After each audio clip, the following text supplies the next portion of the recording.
Inilah manusia-manusia bangsat, manusia-manusia biadab, hanya anak cucunya Dajjal, anak pelacurnya PKI bangsat yang tidak boleh kita biarkan. Buat para pecinta Ahlul Bait Rasulullah sallallahu alaihi wasallam dimanapun antum berada, orang ini tidak boleh kita biarkan. Ketemu sumbat mulutnya, sumbat halal darahnya, orang ini.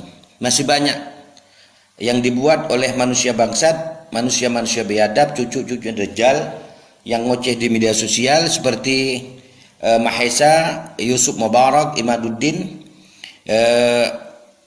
Islah Bahrawi, Fageh Nur Fadli, Gus Arya, Muhsin.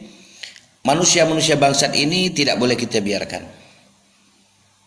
Jangan kita biarkan berlenggong di sekitar kita.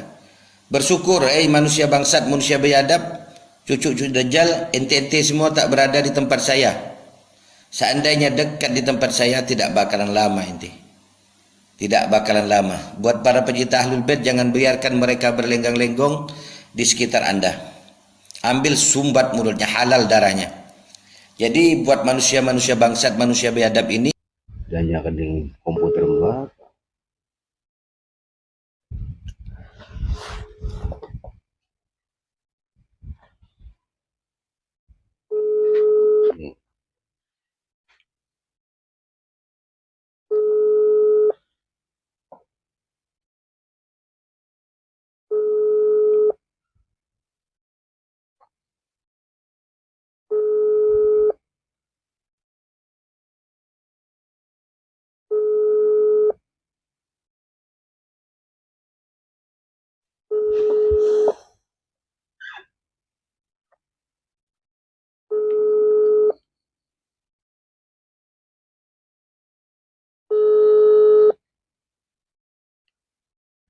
delapan lima sembilan 4558 2799.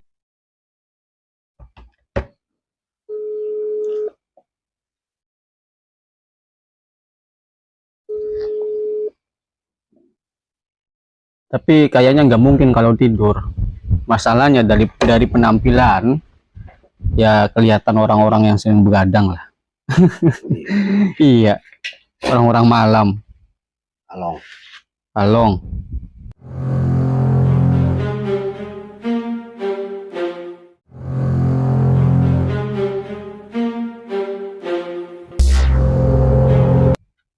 Seperti apa yang sudah kita bahas, terutama di video-video saya yang lalu, kita runut dari depan, dari awal. Debat yang dilaksanakan nanti tanggal 25, 26, 27 di Kesultanan Banten itu gagal menurut informasi karena pihak dari Robitoh Alawiyah yang bersangkutan, yakni Habib Taufik Assegaf, tidak hadir, katanya sakit.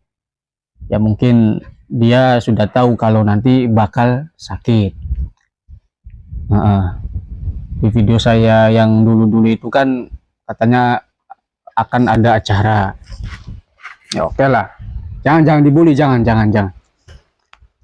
Terus ini sakit.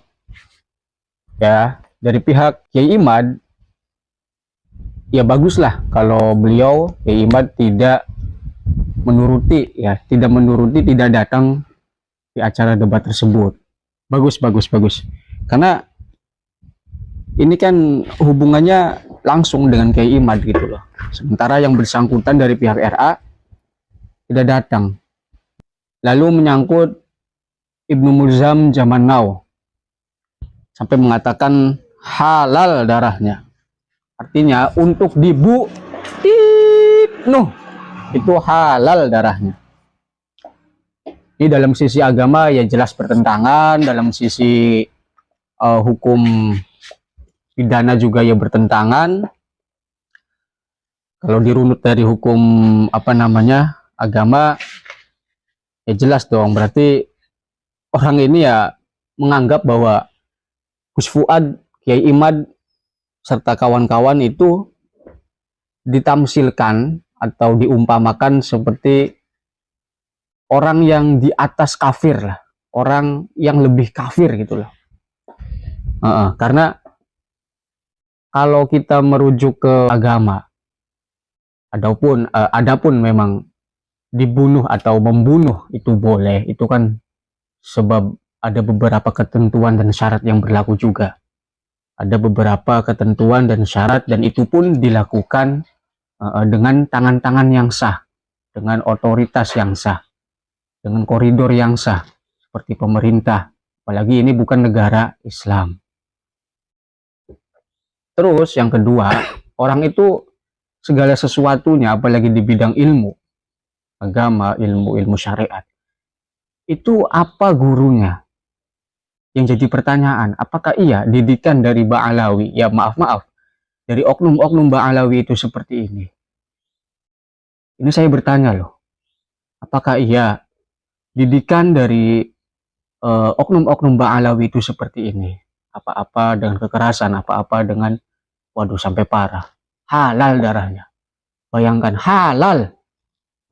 Sementara ada 3 kriteria orang yang memang jelas-jelas halal darahnya. Pertama, orang yang berzina, padahal dia itu sudah menikah. Kemudian orang yang murtad, dan kemudian orang yang melepaskan diri dari jamaahnya.